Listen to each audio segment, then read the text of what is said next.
Punjab text book 2013 का ये question है जो कि प्रैक्टिकल ज्योमेट्री से लिया गया। इस तरह से है कि हमारे पास जो है वो दो लाइन सेगमेंट्स ए बी और बी सी लाइन सेगमेंट्स बताई गई हैं और हमें ये बताया जा रहा है कि ये बेसिकली जो लाइन सेगमेंट्स हैं ये कॉर्ड्स ऑफ सर्कल्स हैं। और इसके बाद जी हमने जो जिस सर्कल के ये कॉर्ड्स होंगे उसका सेंटर हमने जो है वो यहाँ पर इंडिकेट करना है, उसको बताना है कि कहाँ पर है सेंटर और फिर कैसे सर्कल ड्रा किया जा सकता है।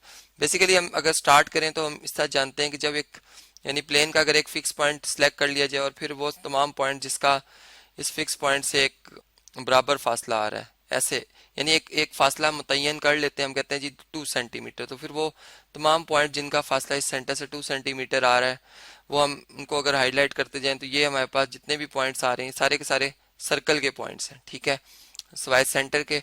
अब जब ये सर्कल के हमारे पास पॉइंट्स आ जाते हैं तो अब हम यूं कहते हैं कि अगर सर्कल के कोई दो मुख्तलिफ पॉइंट्स को आपस में मिला दिया जाए जैसे ये, तो ये कॉर्ड बनती है। ठीक है, ऐसे हम कहेंगे ये कॉर्ड है।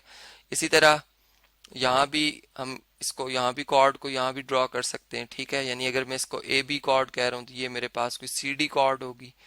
अब यहाँ पर जो हमारा क्वेश्चन है वो कुछ इस तरह से है कि हमने कॉर्ड्स की मदद से सर्कल के सेंटर तक पहुंचना है। मैं यहाँ से आपको थोड़ा सा एक रफ सा आइडिया दूंगा कि फर्ज करें अगर यही दो हमारे पास कॉर्ड होती और अगर मैं इस कॉर्ड का परपेंडिकुलर बाइसेक्टर ड्रॉ करता, यानी वो पॉइंट जो कि इसके साथ परपेंडिकुलर भी हो, ठीक है, और इसके मिड पॉइंट से भी गुजरे, तो वो इस तरह से हमारे पास एक इसका परपेंडिकुलर बाइसेक्टर जो है वो ड्रॉ होगा। ठीक है, यानी ये इसका फर्ज करें ई मिड पॉइंट है। और इसी तरह अगर यहाँ से अगर मैं देखूँ तो मेरे पास इस सी डी का मिड पॉइंट यहाँ पे कोई एम आ रहा है, यहाँ से भी मैं इसके साथ अगर 90 का एंगल बनाते हुए एक जो है वो लाइन सेगमेंट ड्रॉ करता हूँ, ये लाइन ड्रॉ करता हूँ, तो वो इसके साथ जो है वो परपेंडिकुलर भी होगी और इसके साथ 90 का एंगल भी बना रही होगी और मिड पॉइंट से भी पास करी होगी। ठीक है, तो हम यूं कहेंगे कि ये दोनों जो कॉर्ड्स हैं इनके जो परपेंडिकुलर बाइसेक्टर हैं वो इस पॉइंट से इस कॉमन पॉइंट के ऊपर इंटरसेक्ट करते हैं जो कि पी पॉइंट है। अब आप अगर इसकी प्रॉपर्टी को समझे तो हम ये बात जानते हैं कि पी से सी तक का फासला और फिर पी से डी तक का फासला ही बराबर आता है। यानी अगर किसी लाइन सेगमेंट के परपेंडिकुलर बाइसेक्टर का कोई पॉइंट लिया जाए तो उसका उस लाइन सेगमेंट के एंडिंग पॉइंट से फासला एक बराबर आता है। इसका मतलब ये डिस्टेंस बराबर है। जब हम P से A तक और P से B तक ये भी डिस्टेंस लेते हैं तो ये भी हमारे पास बराबर आ जाते हैं। ठीक है, यानी यहाँ पर हम चूंकि यहाँ पर मैं सिर्फ आपको एक लॉजिक दे रहा हूँ कि हमने देखा कि परपेंडिकुलर बाइसेक्टर्स जो हैं वो इसी पॉइंट से गुजरे, इसका तो P का फासला A से B से C से D से एक बराबर आ रहा है। तो अगर मैं P को सेंटर रखते हुए P से A तक का जो फासला है वो रख के एक अगर यहाँ पर सर्कल ड्रॉ करना चाहूँ तो मैं देखूंगा कि सारे चारों के चारों पॉइंट्स उसी के ऊपर आते हैं। ठीक है, यानी यहाँ पर थोड़ा सा इससे काफी कदरे बेहतर हम ये कह सकते हैं कि हम एक लॉजिक पेश कर सकते हैं इस तरह से कि जब हम देख रहे हैं कि हमारे पास जो कॉर्ड्स गिवन है उनमें बी वर्टेक्स कॉमन आ रहा है। यहाँ पर हमें थोड़ा सा ये था कि अगर हमें ये बता दिया जाए कि पी से ए और पी से सी डिस्टेंस बाकी एक बराबर है तब हम ये कह सकते थे।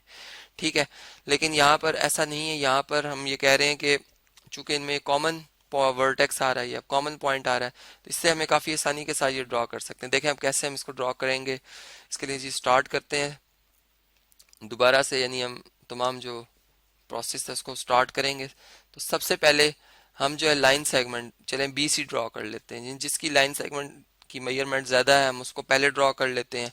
तो हमारे पास फर्ज करें ये आ गया जी बी वर्टेक्स और ये हमारे पास आ गया जी सी वर्टेक्स। हमने B C line segment scale की मदद से ड्रॉ करनी है जी 4 सेंटीमीटर की।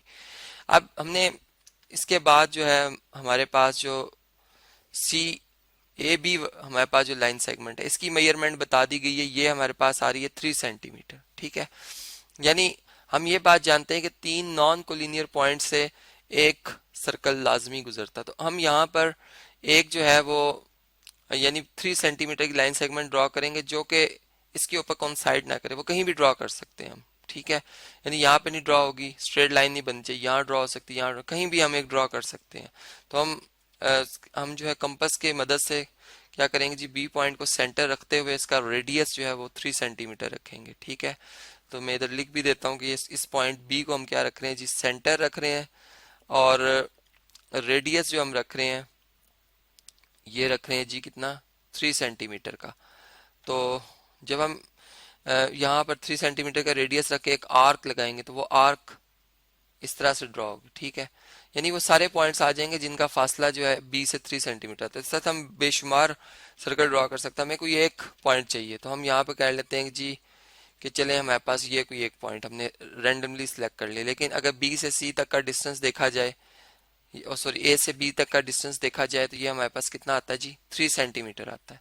ठीक है, अब हम क्या करते हैं कि हमारे पास जो राइट बाई सेक्टर है इसका वो ड्रॉ करेंगे। और राइट बाई सेक्टर ड्रॉ करने का तरीकाकार हमने आपको ऑलरेडी बताया हुआ है कि आप अगर बीसी का राइट बाई सेक्टर ड्रॉ करें तो बीसी की हाफ लेंथ से ज्यादा रेडियस रख के दो आर्क्स ड्रॉ की जाती हैं। ठीक है, एक इस तरह से आर्क ड्रॉ होगी इस बार बी वर्टेक्स पे रखते हुए, और एक इस तरह से ड्रॉ होगी। ठीक है, यानी इसकी हाफ लेंथ से ज्यादा रेडियस रखना है बीसी की, यानी 2 से ज्यादा हम रेडियस रखें। फिर हम सी पॉइंट को एक दफा सेंटर रखेंगे, वही रेडियस, और उसी रेडियस के वाले से हम इसको कट करेंगे यहाँ भी और यहाँ भी इस तरह से। तो हम देखेंगे कि ये दोनों जो है आर्क्स जिस पॉइंट पे इंटरसेक्ट कर रही हैं, मैं यहाँ पर जो है वो अंदाजन ड्रॉ कर रहा हूँ कि ये फर्ज करें अगर मिड पॉइंट हो। ठीक है, तो इसमें हम ये ज्यूम करते हैं कि आर्क्स जो है वो इस पॉइंट के ऊपर इंटरसेक्ट कर रही थी। ठीक है, और यहाँ से अगर हम इसको परपेंडिकुलरली ही लाते हैं, यानी परपेंडिकुलर भी होना चाहिए। यहाँ पे अगर हम देखें तो ये काफी हद तक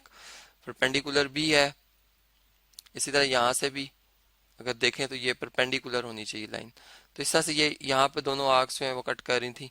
फिर ऐसे ही अगर जो हम ए बी की हाफ लेंथ से ज्यादा रेडियस रखते हैं और फिर इसी तरह दो आर्क्स ड्रॉ करते हैं, उसके साथ भी ये क्या होना चाहिए जी, परपेंडिकुलर होना चाहिए। और हम देखेंगे कि वो परपेंडिकुलर जो है बाइसेक्टर वो कुछ इस पॉइंट से इस तरह से पास होगा। ठीक है, यानी इसके साथ 90 का भी एंगल बनाएगा और उसके मिड पॉइंट से भी गुजरेगा। और तरीका वही है कि आप एक दफा ए वर्टेक्स पे रख के एक आर्क लगाएंगे और एक आर्क यहाँ पे आएगी, यानी लेफ्ट और राइट साइड पे आएगी। और फिर आपने क्या करना है जी, बी वर्टेक्स पे रखकर वही दो कट्स लगेंगे इस तरह से। तो ये हमारे पास परपेंडिकुलर बेस, और ये इस पॉइंट के ऊपर जो है जहां पे इंटरसेक्ट कर रहे हैं, बेसिकली ये सी पॉइंट है। अब हम अगर यहाँ पे ये देखें कि अगर सी से बी तक का फासला और सी से चलें इसको डी कर लेते हैं, सी ऑलरेडी हम लिख चुके हैं, डी से बी तक का डिस्टेंस, डी से सी तक का डिस्टेंस ये बराबर आएगा क्योंकि राइट बाई सेक्टर की प्रॉपर्टी। फिर डी से बी और डी से ए ये भी बराबर आएगा क्योंकि ये भी राइट बाई सेक्टर की प्रॉपर्टी है कि ए बी का राइट बाई सेक्टर का पॉइंट, ये डी दोनों राइट बाई सेक्टर का कॉमन पॉइंट है। इसका मतलब कि ट्रांजिटिव प्रॉपर्टी की बेस पे अगर ये डिस्टेंस आर है ये भी आर है तो फिर ये भी आर होगा क्योंकि ये दोनों बराबर हैं आपस में। तो यहाँ पे फिर इसका मतलब ये रेडियस अगर इतना ही डिस्टेंस डी से लेकर ए या बी या सी आप रेडियस रखते हैं और डी को अगर सेंटर रखते हैं तो आप बड़ी आसानी के साथ जो है वो एक सर्कल यहाँ पर इस तरह से आप अगर देखें तो ये आप ड्रॉ कर सकते हैं। ठीक है, तो यही बात हमने यहाँ पर भी इसी तरह से प्रूव करनी थी कि एक सर्कल जो है वो ड्रॉ किया जा सकता है। या हमने ये बात बस प्रूफ करनी थी कि ये जो हमारे पास इन कॉर्ड्स की मदद से हमने जो है वो सेंटर फाइंड करना था। और हमने देखा ये वाकई जब मैंने सर्कल बनाया था ये कॉर्ड्स थी, ये भी कॉर्ड आ गई थी यानी सर्कल की कि ये दो पॉइंट्स है, एक कॉर्ड ये है और एक कॉर्ड हमारे पास ये बन गई थी। तो इस तरह से फिर हमारा जो क्वेश्चन है यहाँ पर फिनिश हो जाता है।